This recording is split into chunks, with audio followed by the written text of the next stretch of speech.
late evening actually. We are here today for celebrating South Asian Heritage Month, something that we always try to do as part of the BAME forum that was set up about 4 or 5 years ago.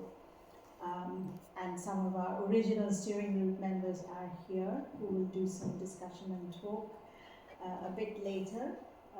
We want to start off with a book discussion by Shahida Rahman, who is here to also read and discuss the book, which I have called it a social reading. Simply because I feel that the topic is such a very kind of very significant topical issue on journeys, which is also the central theme of South Asian Heritage Month. Journeys that are about roots to roots, an idea that kind of spurred on when we discussed how South Asians in this country are very tradition and heritage conscious, but at the same time we've all had different routes and journeys to make to come to this country. I think this was a topic that came about when we were celebrating 75 years of freedom, 50 years of Ugandan Asian migration here, and also Bangladesh independence. So a lot of these issues also connects with nations like Pakistan, which has also celebrated its independence around the same time.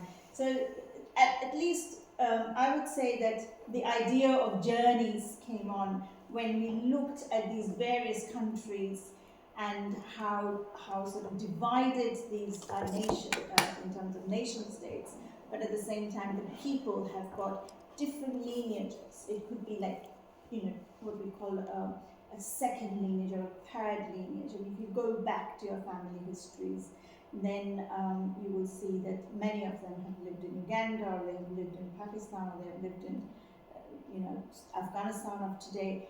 And so that was the idea, how can we dig up more familial histories and legacies and reflect on that? And I couldn't stress more that, Leicester is one such occasion when Shahida, who is an author and writer of historical fiction, non-fiction, and children's stories, raises these kind of awarenesses about South Asian heritage and culture. So she's contributed widely to print and online publications, including Best of British, The Great War, and the Feminist and Women's Studies Association, and has blogged for the Huffington Post UK as well as BBC Radio.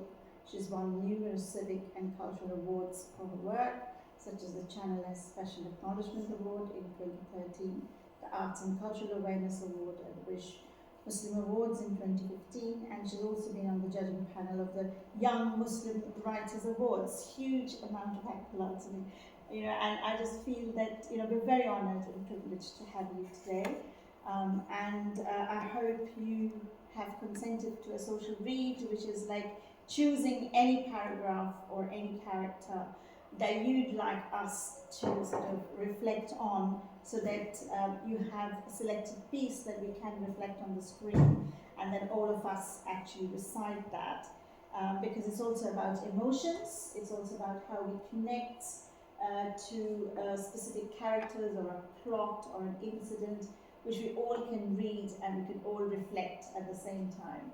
The idea came from how congregated and communal our appreciation of culture is, because I was talking to Shahid the other day, when we do have communal prayers where we wished for people to get better, we also do communal singing. So, if you can do all that, you can also look at social reading as a practice, and I feel that opens up the space for how we can empathy. Empathy is quite a big topic in South Asian history now. That unless you show empathy to other civilizations and cultures and you build those bridges, you're never going to appreciate it fully. So this is one of the occasions when we feel empathy is quite important. So with that, I'm going to leave it to Shahida to start off with your presentation. Thank you.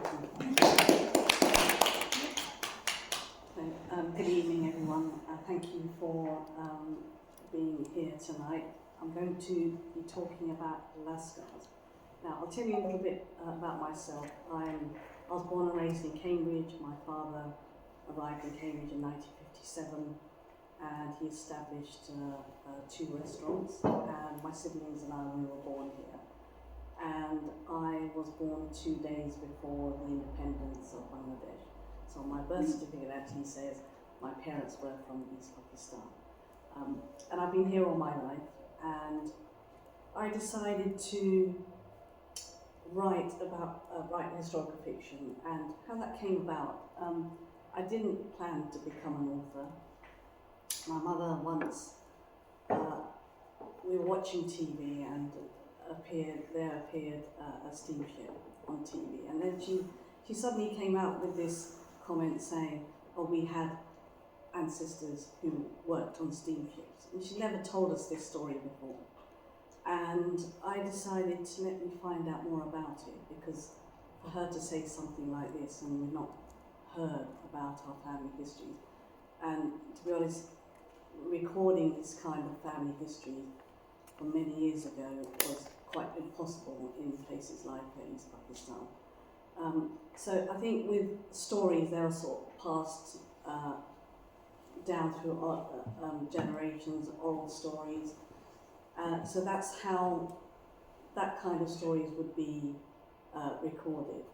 But it's really important for us to talk about migration stories, because looking at the current climate, we're talking about immigration a lot. There seems to be a lot of racism about, and it's still very much alive today. And I think for us as South Asians, we need to be able to tell our stories, and we should put that at the forefront. You know, what our ancestors did, what our parents did, how they all came to Britain, how they all contributed. And to tell these stories and to revive these stories, it gives us a better understanding, cultural tolerance, awareness. And I think, you know, as we're all sat here today, you know, we should be able to tell our stories in different ways. So I'm going to talk about Lascars. It's based on my novel Lascar, and I hope you enjoy this presentation.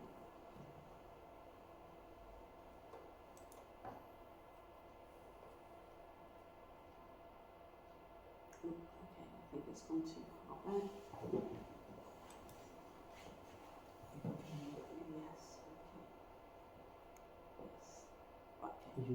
Use the Yes, arrow I keys. will do. Yes. It's much easier than the mouse. Right. Yes, I will do. Okay, so you might have all heard the word Lascars, and it came from the word Lashkar or Al-Askar, and it points to a rich, unique world history. And they were the largest South Asian group of workers that arrived in Victorian Britain. Now, I particularly focus on Victorian Britain, but Lascars, they actually arrived over 300 years ago in Britain. And they were known as the Asiatics in England and the East in the West. So we don't hear that word Asiatics anymore, it's a very old word. So a lot of people think that South Asians, they arrived in England in the 60s and 70s. And in fact, as I said, they date back over 300 years. So we talk about South Asian population that slowly grew in the 16th and 17th centuries. And most of them came as sailors, but some of them came to study here in universities. They came as professionals, as doctors, as you know, other professional, in other professions as well. And it was a name given by Europeans to describe non-European sailors. So when people talked about Lashkars, they knew exactly who they were. Hello, it's lovely to meet you. Sorry.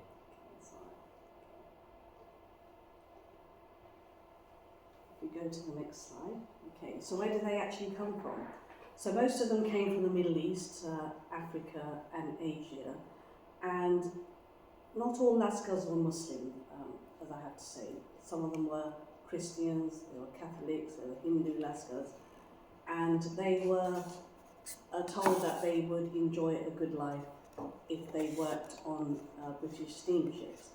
And this is the idea that these South Asians had. They could visit a different land, which foreign lands they wanted to explore the world. And I'm particularly going to talk about South Asian Lascars. So this is my novel Lascar is based on a South Asian character called Ayar. So I'm going to particularly focus on South Asian Lascars.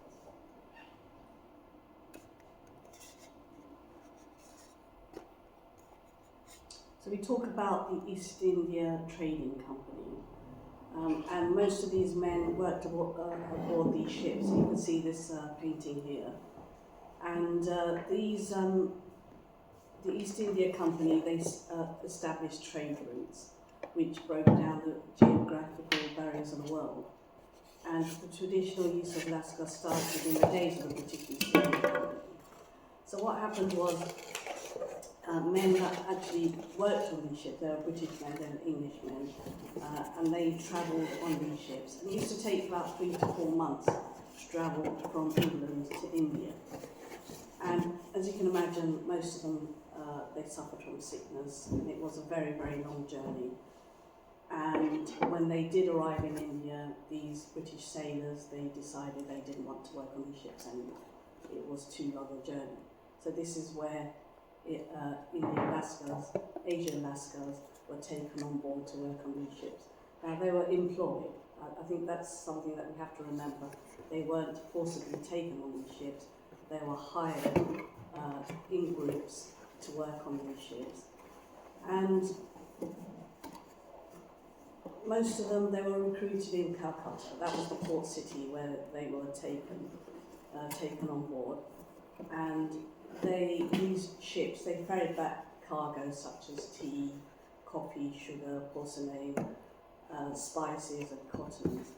So as shipping increased, so did the number of Lascars. And these men didn't have any intention to settle in England permanently. They wanted to work on these ships to provide a better life for their families. So you can see there's a painting here with Lascars at work.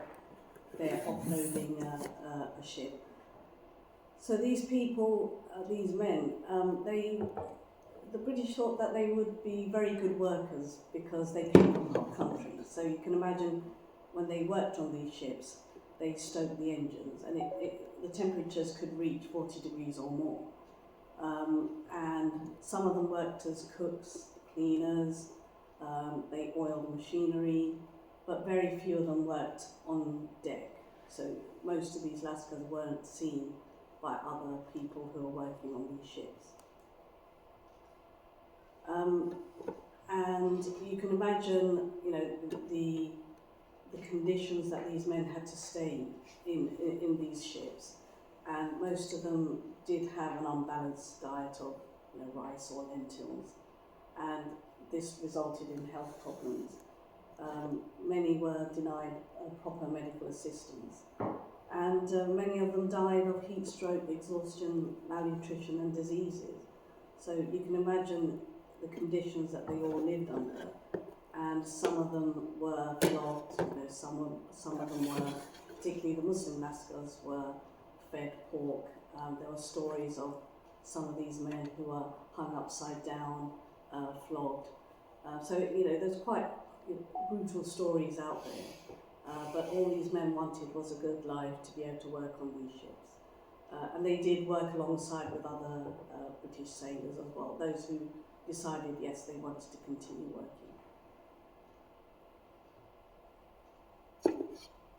So here's an image of a Lascar. He's selling a Christian text with his son. That's a very sort of interesting image where these men, when they did arrive in England, they jumped ship. They didn't want to go back home because of the perilous journeys. So they had to find ways of surviving in England, and many just turned to street sweeping, or they became musicians, as you can see the list here. And they just simply had to find a way of surviving, being able to buy some bread at the end of the day. And many of them, they ended up resorting to begging.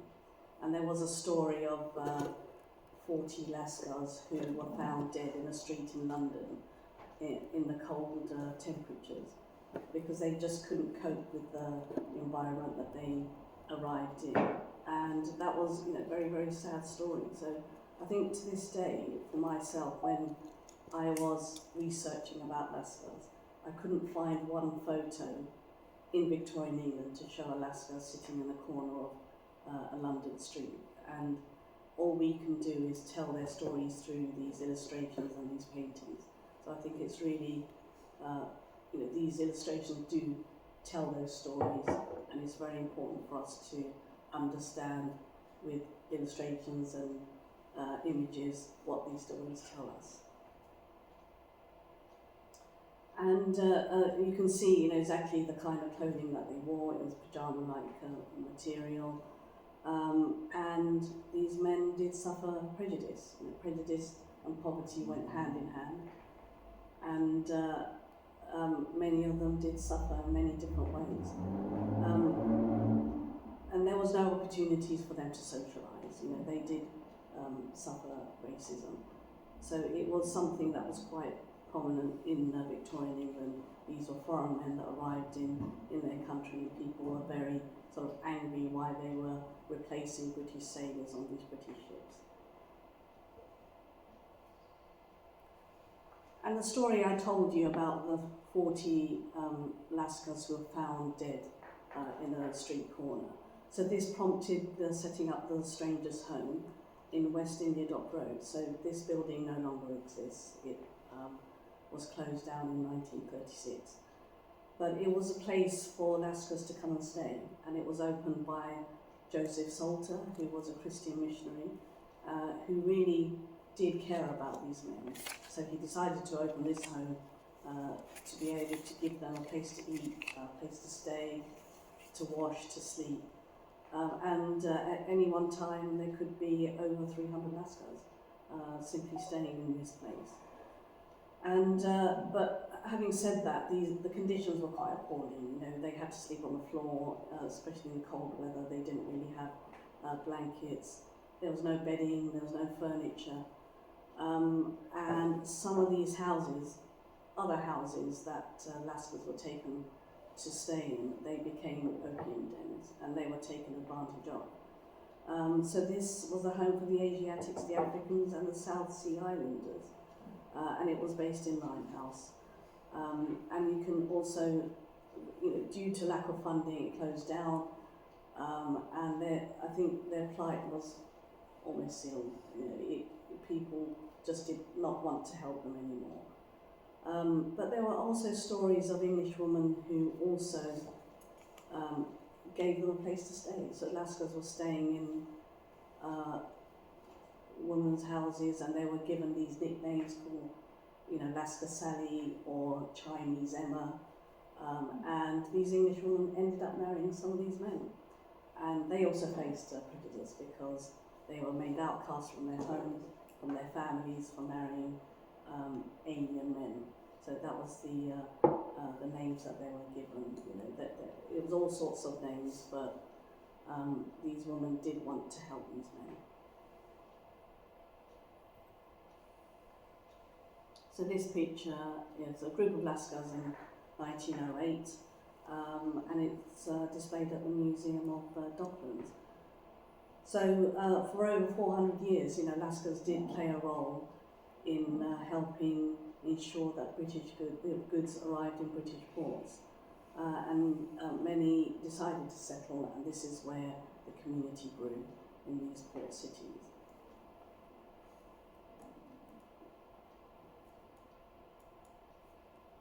We talk about Lascars and the Great War. So by the time the war broke out, over 50,000 Lascars were living in England, and they had no choice but to contribute in the war effort. And many didn't expect to do that. They had no means of returning home, which many of them wanted to return home, but it was completely impossible at the time of the Great War.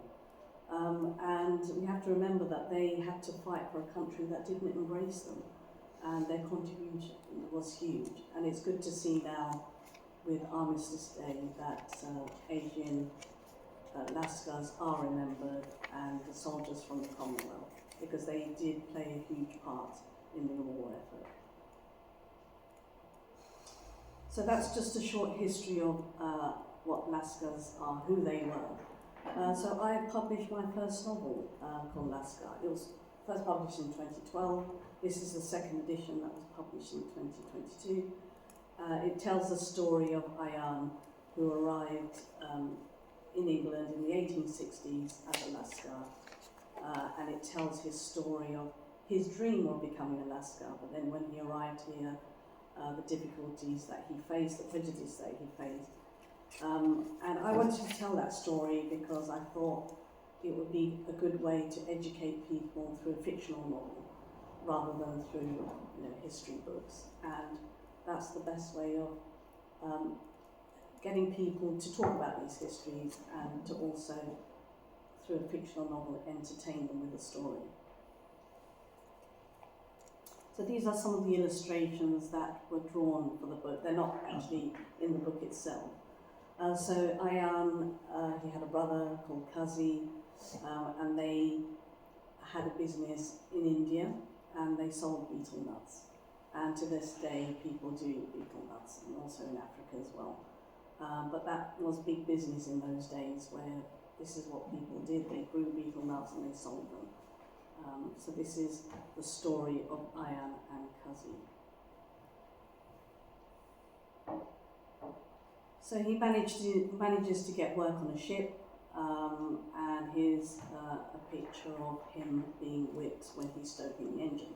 So this is what happened to many Lascars. They were treated very badly, but it's something that they chose to do and they wanted to do, but the conditions were very brutal.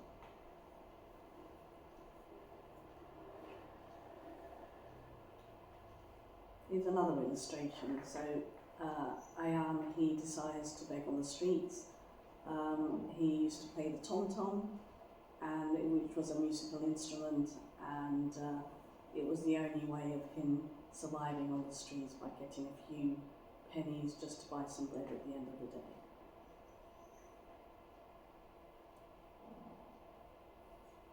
Ayan, in my story, he marries an English woman called Phoebe, and I included that because as I explained before, Lascars did marry an English woman and they did settle here.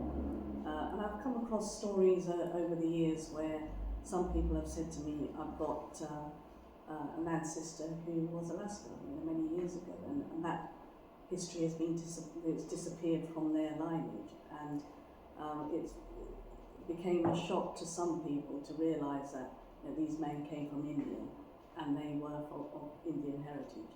So it's good to be able to tell these stories too.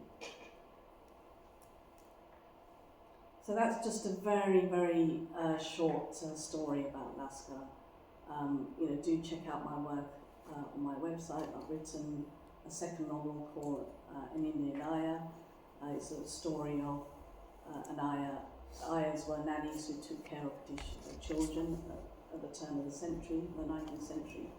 And for me to tell these stories, I think it's really important to be able to have these dialogues, excuse me, and also to be able to educate people. What is migration, what is immigration, happened many, many years ago in different ways as we see it now. So it's really important to have those conversations. And I also would like, can we get a copy of my book if that's okay? Would you like to read a page, just for people to be able to sort of, yes, is that okay? Yeah, I think Amina will be great. We've got some other copies. That's okay. Share and read. Yes, sure, that's fine. What passage? Can So I if you give share it with If you share it with Gunnar, the text that you want to read, That's then fine. Moses can share it with Which Alan. Okay, do you want to put Yeah, that that's here? Neil can share I it think, with I think the middle section will be quite good. Yeah, a very interesting part of Okay. character. Just a page, but I think it will be good for people Maybe you to... can choose 3 sections because we've got Yeah, okay Yeah. then. Okay. 3 people to 3 books to share. And I can share Okay. it with you. Yes, so if you, so what we'll do, we'll pick a section when Ian is on the ship. I think that would be quite interesting. And then we will go for... Which page? So if let's turn to page 91, chapter 6.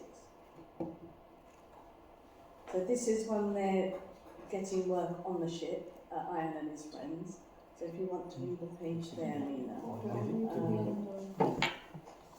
Yeah, okay, do you want to start from the end of that chapter? Yeah. So this is when they're just getting work on the ship. Yeah, start from there. Okay, and then go to the end of the next page, if that's all right. Yeah. Very, Okay, very it's Just the good. last Actually. sentence. Yes, so should we start on page 91 to 91, chapter 6. Yeah, chapter 6, yes. So this is to give you an idea of when Ian and his friends decided to seek work on the ship. So Amina's going to... So if Amina reads and then all of you Oh, that's just amazing. lip read, that would be Yes, great. that'd be great. Is everyone on the right page? Yep. So 90. chapter 6. Anand, do you want to share now? Yeah, The videoing recording. Okay, that's fine. It's okay. Go ahead. She weighed over 2,000 tons, Akbar gushed anxiously as they walked towards the Bengal. She carries 150 first-class travellers. Ayan bit his tongue. This did not seem like the time to point out the fact that first class did not necessarily mean Raja wealthy. He eyed the ship with understanding born from spending most of his childhood begging and working on the docks. The hull had dulled with age. Only the deck of the steamer shone from care and attention. Anything that did not touch the whites fell into disrepair. Other ships blocked his view. He hoped that when he saw the ship as a whole, that she would shine with the glow that only British and American ships shared. She was born in 1840, Emran whispered. 1850, Akbar corrected. The Dutch owned her and then the Boers. Now she is owned by an English industrialist. Ayan listened to Akbar's struggle to pronounce the word. The ownership of the vessel did not concern him. Swamped off of Cape Horn in South America, Akbar's words broke through Ayan's thoughts. I heard that the Bengal is owned by the New York, London and China Steamship Company of London, Ayan corrected Akbar. He winked at Emran. The boy grinned back, their laughter lost in the cacophony of dock noises. They waited for crews of lascars to move several large crates to waiting ox carts. The men struggled under the weight of the crates and the abuse of the bosses. A moment later, a narrow path cleared, and the 3 used it to escape the chaotic sea. We will see every corner of the globe, Akbar smiled. They rounded a large pile of crates covered with a brown tarp. The Bengal came into full view. The 3 stopped dead and stared. The hull needed cleaning. The brass railing was covered in black soot and black smoke puffed from the columns. Ladies rushed across the dock, ordering servants to hurry with their luggage, or scolding children to remain close. Men in black suits and white shirts stepped out of coaches and hurried up the gangplank, ignoring everyone in their way. The European women hid under parasols and complained of the heat. They lifted their voices, rich with the tones of the privileged class. Emran pointed to crates full of fruits being carried towards the ship. The fresh scent permeated the dock. Emran drawled when he asked if any of the multicoloured delicacies were to eat. Ayan remembered the miserly way the servants handed out melons, even the overripe ones. He did not believe the owners planned to share the fruit with them, but he held his tongue. Thank you. Perfect. I just wanted to sort of ask you, just by listening to that piece, how does that sort of make you feel? Does anyone sort of have any comments to make? Flows well. Plays well. Yeah, and it's also I the first thing that came to my mind is how you perceive of Bengal as well. Who owns it has always been there, and that kind of filters through how different migrants have had to say about who actually owned Bengal. Exactly, yes. And so at the time it was East India, and Bengal is now present day Bangladesh, and with the independence as well in 1947. But I think with they are eyeing up the ship. They want to get on a ship to be able to work because they want to visit, rich foreign land. And I think as we go through the story, we talk about the I talk about the difficulties that they face, the hardships that they face. So it really gives you an insight of their life as Alaska and the choices they had to make. There's murder in there as well, just to make it more sort of interesting, because these kind of things do happen. But this is a fictional story, but the Alaska seamen were real. Yes. Yeah, first of all, thank you very much for sharing this lovely novel, Laskar. We just read this script, so I also feel a little bit more symbolic kind of the extract from there. Maybe you wrote it in the same mind, or I just picked it up. I'm sure you wrote it in the same mind. I think so. Most of us know that in the start, when East India Company came at the time of the Mughal Jahangir, first of all, they get their like a big buildings, or like not a fort, but a big buildings where they were trading. It was in Calcutta, which was a Bengal, and first war, which was a war of Palasi, it was also in Bengal when East India started taking over this. So when I heard about the ownership of the Bengal, who owned the Bengal, so it also resonate me to that time, like a East India Company not only owning the Bengal at itself, but the ship, but also the Bengal itself, because it's also as I know your novel is all about the colonial exploitation as well. So due to that concept, it comes in my mind. So yes, you're absolutely right, and I think that again that's important for us to tell those colonial stories where it all began, because we still talk about immigration today as the language and the rhetoric that is used to explain about immigration and how people are coming to England, flooding the place, taking over jobs of people. There's just so much. It seemed to have got worse over the last few years. But for us to tell these stories to help people understand what immigration is about, what it was about, and what these stories are. And over the years, I think people didn't really know who Lascars were. So when I started to write it, this was 2006, so this is about 20 years ago. It took me 6 years to get the book published in the end. But a lot has changed since then, where we are seeing more of these stories, more of these South Asian stories, and also with South Asian Heritage Month, to be able to talk about our history, talk about these stories, and it's a great way of educating people. So we talk about roots to roots, which is a theme for this year, and it ends tomorrow. But I think the work that the Trust, the South Asian Heritage Trust, has done to be able to educate people about South Asian history has been truly immense and amazing. Yeah. So back to that. Yeah, I want to also, if you want to choose another small part, then Yes. maybe Shani Yes. or maybe Moses. Someone else can read? Yes. So can I give you and Neil can read I it. could say too, also that it's being told in the voice of a person there, and it's so important. There's We just skipped the Old Bailey one. had all of these legal documents Yes. from way back 1600s, Yes. and they were all digitized. And then they thought, what are we going to do with all this data? And one of the things they did is they wanted to find if the definition of a crime had changed. Yes.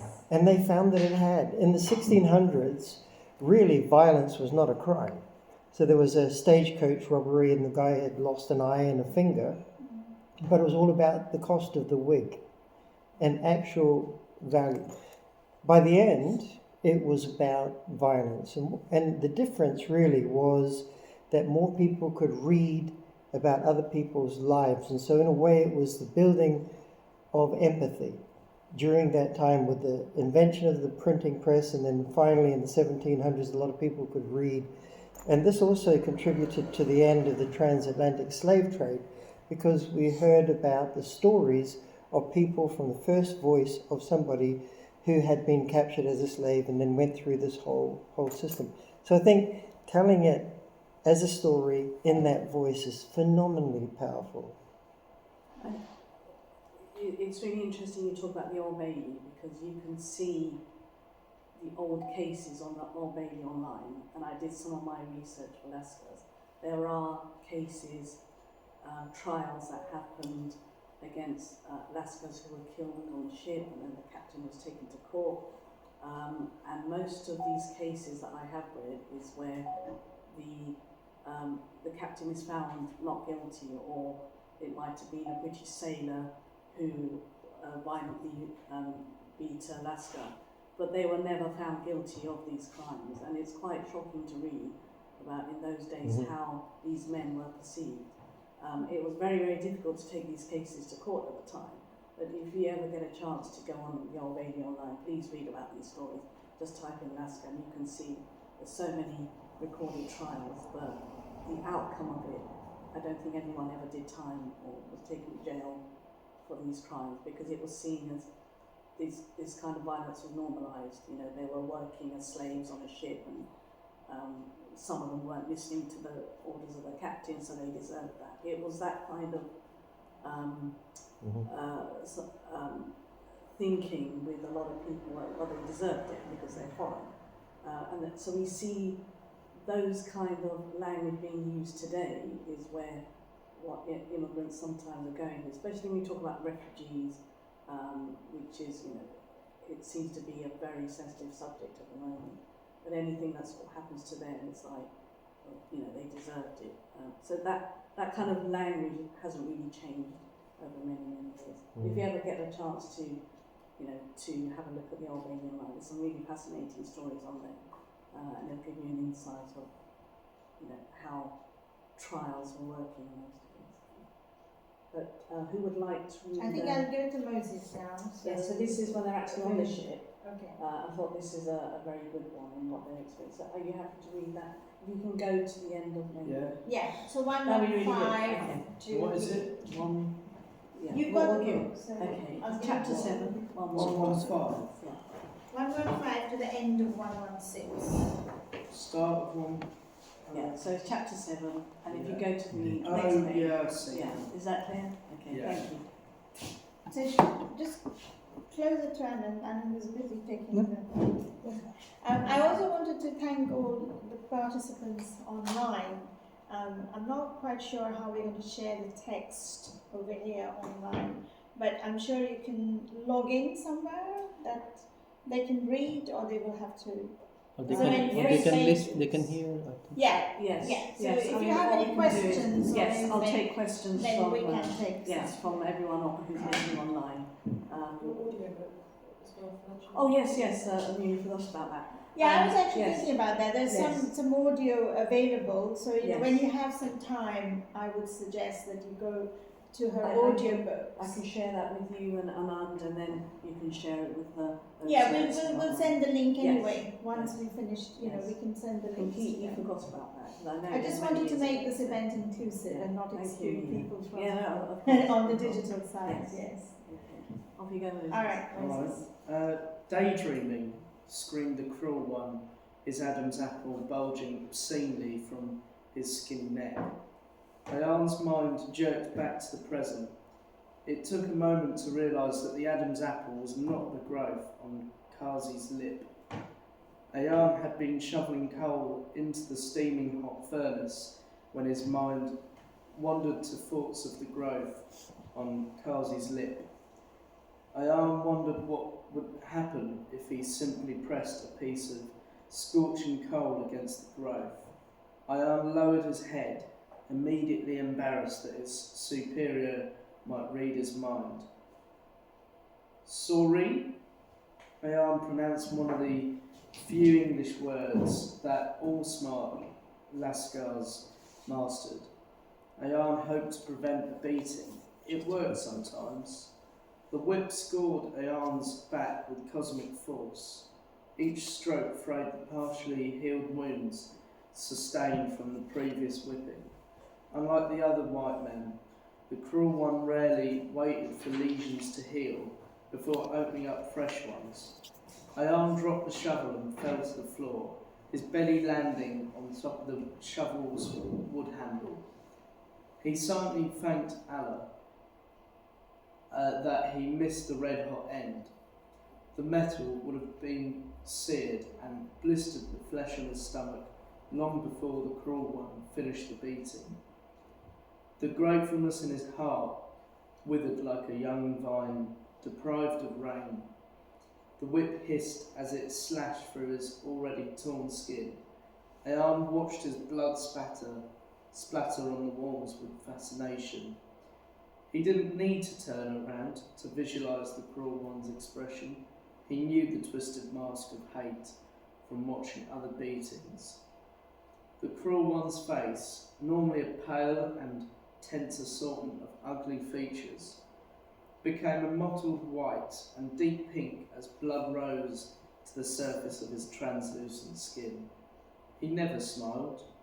His face twisted into a dark scowl, and his fist sought for a new hold in the whip butt with each blow. The punishments never brought a smile to the cruel one's face. He never displayed any signs of taking pleasure in the task, a pretence that did not fool Ayan. Somewhere deep within this man, if one could call him that, lived a desire to destroy. Are you trying to sabotage our beautiful ship? The words permeated Ayan's pain as the thin lash bit into flesh. You'd like it if we stopped producing steam. Blood painted a crimson circle on the floor. Ayan heard the sound of shovels and the scrape of steel against steel accelerate as the cruel one's voice rose to a roar. Their lacerated backs blurred a few feet from Ayan as the shovels tossed coal into the boiler. Shall I just read on until... Okay, do you want to finish? Yeah, I might as well. Okay. Sorry. Ayan heard his own screams echoing far away. Mercifully, he drifted towards sleep. Within the tangle of pain, he saw the whip carve red stripes across his father's back. The sadness burned like a red coal within his chest. Then, for a blissful, fleeting moment, Ayan entered the blackness. Once again he escaped into the holy sleep, oblivious of shrieking engines, but being warmed by the boiler's furnace. Ayan surrendered totally. A hot nail pierced his skull. He opened his eyes, disappointed to be denied any respite. He moved his head, which renewed the agony. He stared at grooved engine room floor. A thick, sticky substance prevented one eye from opening. He wiped it away, smearing the blood through the dirt. Ayan understood now. The cruel one kicked him awake with his steel-tipped boots. Far from above, a few English words he understood echoed in his mind. Back to work. Ayan covered his face to protect it from the next blow. He watched the cruel one's boot heels as they crossed the room and disappeared into the hall.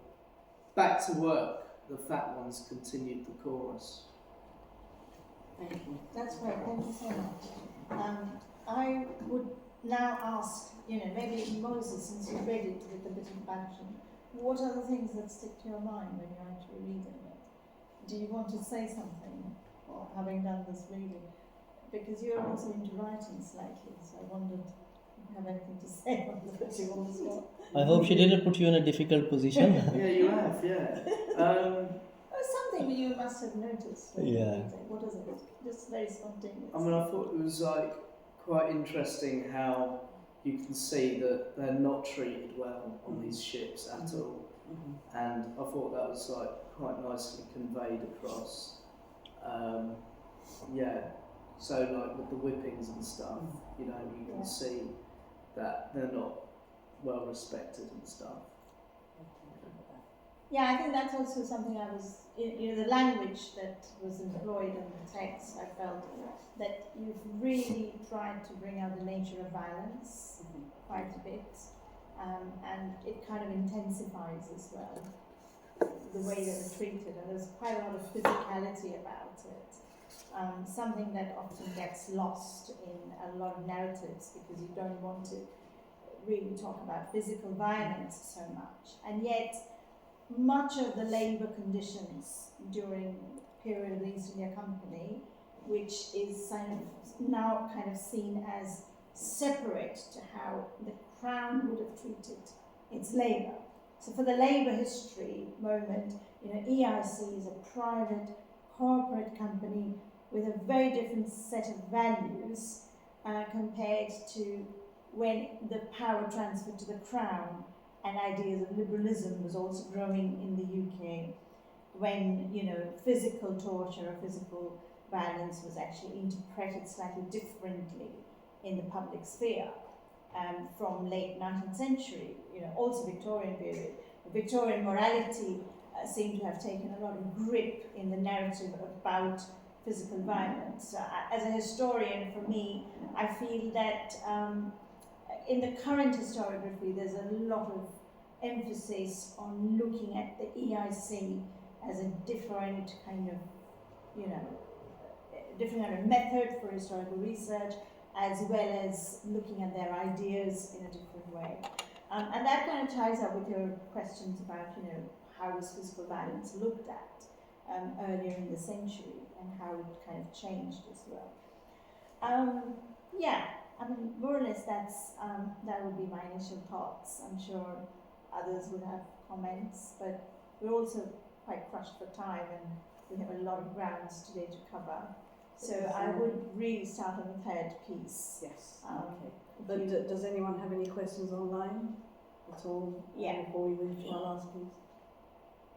Any questions from Or anybody? I don't think Maybe they want to have at the end of the session. if there's anything, if anything's cropped up in the chat, you can always put question on the chat. There's a point from Neil. Yeah, the question about the narrative, because it's a funny kind of a mixture, because you've got somebody who's the victim of the situation, but because you're telling the readers something about the whole situation, he is, while under this situation, he's judging the one who's dealing it, and in a quite cogent way. And I guess the reality of the situation, I doubt that the person would have time to do that. But from the point of view of the narrative, of course, it's important to have that view as well. And did you find that difficult to kind of marry those up? Yeah, I think it was important to show the violence that they did experience. I know it's not always comfortable to read about it, but it tells these stories. And I think you know, the treatment, the brutality. Okay, we talk about the East Indian Trading Company as they brought everything to the other side of the world, but you know, how did they do that? How did they ship these products? You know, what was the story behind the shipping trade? And I think that's the stories that we also need to be able to tell. That the South Asian seamen, they were working very hard for these companies so they could trade back cargo. But under what conditions, you know, and it's something that 20 years ago when I first wrote it, I can't believe it's been 20 years, but I think I did 2006, almost 20 years ago, but people didn't know about these stories. And I also heard from other people from the South Asian community saying, you know, why am I telling these stories? Because we're depicting them as slaves and, you know, they had more dignity than that. But for me, it was important to tell those stories because if we don't, then people won't understand, you know, exactly what happened to these men and what they actually went through. But also understanding what East India Trading Company were all about. And those ships, you know, they're bristling with cannon. They were their own army. They were a law unto themselves, weren't they? Yes. Just horrendous. It was. So I think now, you know, looking at 20-25 people know who Lascars were and what they did. But when I first wrote the story and it was published in 2012, and I used to ask people, the first question is, has anyone heard of the word Lascar? Did anyone ever hear about the word Lascar? And they used to say no. And then over the years, I used to keep asking the same question, and people used to say, yes, you know, we've heard of them, you know, we know who they are. You know, with the museums in London, they now show their stories. We're seeing plays as well, you know, documentaries, that kind of thing. So it's now coming to light. When we talk about, you know, Armistice Day, the Commonwealth soldiers, they're being recognised now. So I think, you know, it's taken a long time to get there. But 30 years ago, people weren't talking about it at all. And I think I mean, my background is genetics, so we took DNA from the bones of the sailors from the Mary Rose, and we found half of them were probably born in Britain. The other half were from South Europe. There was one from Africa. And we look at the graves of Saxons, and we find Africans, and we find people. So clearly, as a maritime nation, this has been going on a long time, and yet it's not represented in the culture. Yeah, it's that not way. represented also if you look at, I mean, I don't want to endlessly hold this session, but I just thought I'd mention that when, you know, we do have in East London groups that work on East India Company, and I happen to be part of that network as well, where I have worked on outreach projects, looking at the story of ships and seamen, and I contributed a chapter to one of these outreach books where I looked at shipwrecks and how shipwrecks happened in a part of the world where everyone then came together to save those who were victims of shipwrecks. So I try to tell a different kind of story where the ruler and the ruled don't actually get divided there, but they happen to come together in a situation where everybody has to survive those storms. A shipwreck happens, part of the boat gets split, gets stuck in one part of the island. How do they actually come together to come out of that situation, which is absolutely inhuman to live? So, you know, that those sort of things are lost histories, because people try to talk about East India Company in a way which is about opulence and trade and gifts and luxury products, and you know, you've emphasized on antiques and brocades and gold and spices, and you kind of limit the trading company's history to a lot of these kind of luxury items. Second guessing. Sorry? Can we bring Miriam in? Yeah, sure. Yeah. So, does she want to talk now? Or? I think so, yeah. Okay, so let's sort of conclude your session and start with Mariam in 5 minutes, do you think? If we can do the time. Do it now. Do it later. Okay. Yeah. All right. Yeah.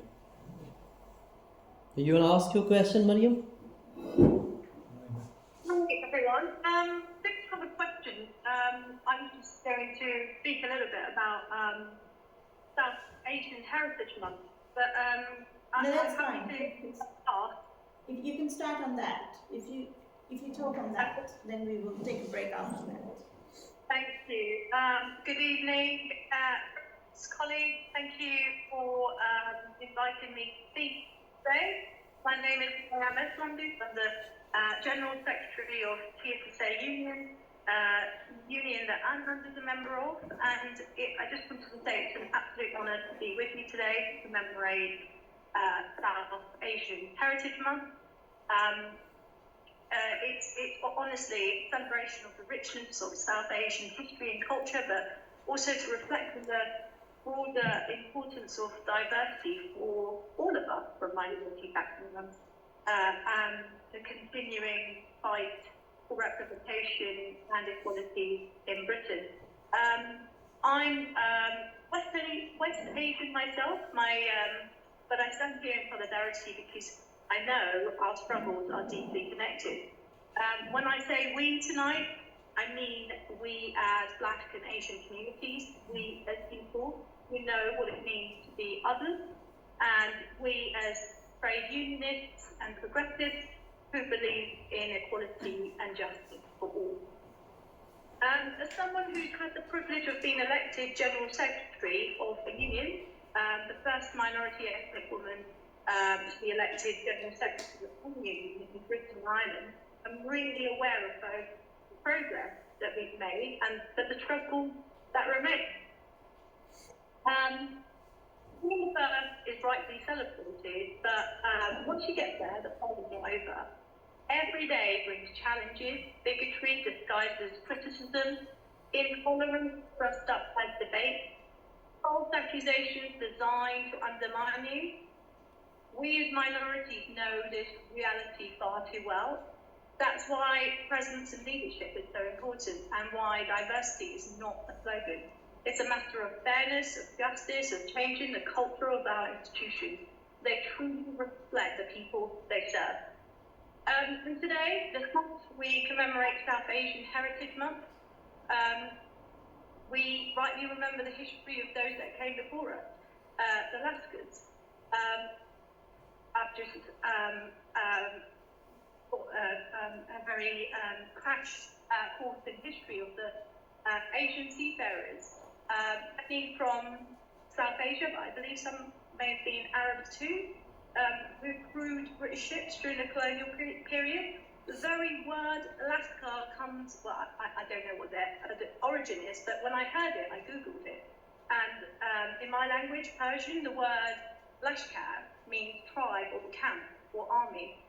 I wonder whether that has any relevance to what these men became. They were obviously the backbone of Britain's maritime power, but they were treated appallingly. Obviously, we've just heard that many died in poverty on Britain's docks, abandoned after years of service. Their story matters because it reminds us that we as minorities have always contributed to Britain, even when the system gave us little in return. It reminds us that exploitation and injustice are not new, and that the fight we continue today for dignity, for respect, for equality is part of a long struggle.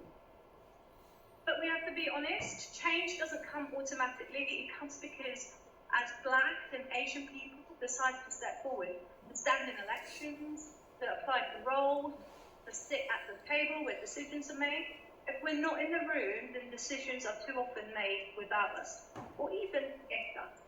More of us need to put ourselves forward in politics, in trade unions, in business, in education, in every field. So, South Asian Heritage Month is a powerful reminder of how much South Asian communities contribute to this country, culturally, economically, and socially.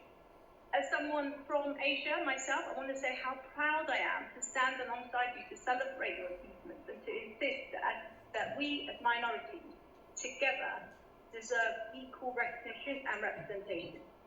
So tonight, I'm sorry I'm not in the room, but I hope you're celebrating.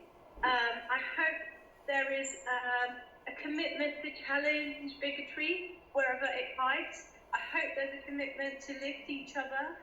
I hope there's a commitment to build a society where no one has to be the first again. I'm really, really proud to stand with you tonight in that struggle, and proud to celebrate the heritage, the resilience, and the brilliance of our communities. Thank you so much, and happy South Asian Heritage Month. Thank you. Very good. Thank you. Thank you so much, Mariam. I must say that I'm also from SOAS, and I noticed that you're also from SOAS. So it would be good to probably take all these conversations sometime in SOAS as well. I've been talking to Shahida slightly on that. And we have a team over here, Shahid, who does Culture Reverse, has got quite a vibrant event running in Southend as well. So it'd be good to have you maybe next year for both Cambridge and Southend as well, extending the invitation already to Mariam. And yeah, there's a lot going on, and we hope to keep the conversation going as well. And definitely engage with the labour force in the transport sector, and open up conversations around sustainability issues as well, which extends to the ethnic minorities. So perhaps these are the issues we can take it to the annual conference at some point, and connect with the organisation that you head as well. So thank you again. Thank you. Bye-bye. Thank you. She, Yes. Yeah, she's there, Okay. but she just turned off her so, camera. I mean, do you want the third section now, or shall we just leave it No, and I do think the cake and yes, I think and we'll- take a we'll- break? Yes, and I just want to say thank you Yeah. to everyone for listening, and do read the story because there'll be more of an insight for yourselves to understand the plight of Laskasina. So thank you very much. Thanks so Yeah, much, and we will connect with the audiobook. Yeah. Yeah, Yes. before the break, I Yes. just wanted to say that your work is amazing, and Thank Your you. work Laskar is both powerful and inspiring, and the way you describe it, a bit historical touch, a bit fiction, and also the what was happening at that time through your imagination and other research which you did.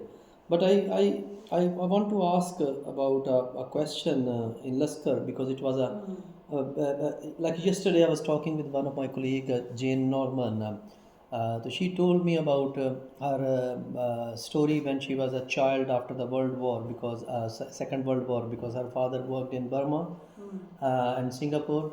So she was telling somebody knock on the door. It was like a South Asian guy with a turban and a beard, and my dad started talking with him in the language, because he learned it while he was serving over there. And still at that time he has a booklet from where he was getting a little bit of a conversation and doing it. So it shows that it's not the Laskar time, but again it's long before, but it still shows that how hard life it was. But my question is this, that like how do you feel the theme which was mentioned in Laskar, how do you resonate it, not necessarily with the South Asian community, yes it is with the South Asian community, but also other working class British people who face a modern form of the economic and financial exploitation nowadays? Yes, yeah, that's a very good question. I think I wrote this, as I said, 20 years ago, so a lot has changed since then. And when it was published, it took me 6 years, because a lot of publishers, I got so many rejections because they said it's a niche story. Yeah. But I tried to portray it as a story that people can relate to. It's a history. I think when you're talking about current times, these aspects of the story will always continue. Doesn't matter how far ahead we go in history, how far forward we go, someone will be able to connect with what is happening today. We talk about exploitation and slavery. We're still talking about these issues today, and also with the economy. I think there's everything in that book where people can in some way connect with, and that will always be the case. Exploitation, so that will never go away, and with racism as well. We're seeing this how many years back now, and we will continue to see that. And that's why I think people would be still be able to connect with those stories, and with real life stories through a fictional book. But it's an interesting question that you asked, but I don't think I've ever been asked that kind of question before. But it's good to sort of understand how does it relate to current times. Thank you for that. Thank you very much. Thank you so much. I think that's also, I don't know if you followed the LinkedIn post I did about the event, but I also wanted to make sure that when it reaches out to LinkedIn professionals, we've had I've actually had that post up for a day, and within a day I've had more than 120 impressions on the post, with lots of people questioning, because I try to position it in the current debates on immigration, and what is important to definitely read and perhaps make these kind of sessions work in different settings is that storytelling is quite a powerful tool now, and South Asian Heritage Month is using storytelling as a tool for various workshops and various events as well. because what storytelling has done, I mean, I shouldn't be talking this, William Dalrymple would come and sit and say, look what impact we could have just by the way he wrote, or even Shivani Basu, who wrote about, the story of the slave and the queen, Abdul and Victoria. Those kind of stories really opens up questions about racism, about migration, about labour, especially labour histories. As the story of the Lascar is very dominantly a labour history, and I'm glad that it's happening in a venue over here, which is a historical labour place as well. So it is really through these labour storytellings that we can break the central issue of migration today, which is who is taking away whose job. People need to understand that labour histories are complex, they're intermingled, they're intercontinental, they have been throughout history quite a different and a complex lineage. So it's not about who's taking away whose jobs, it's about how the history of labour has been as well. So with that, I want to close the session and thank you so much for everybody coming and participating. I hope this method of social reading goes on. Yes, no, I think it's a good way of having these discussions. So thank you for that. Okay, Thank you we'll very take a little break.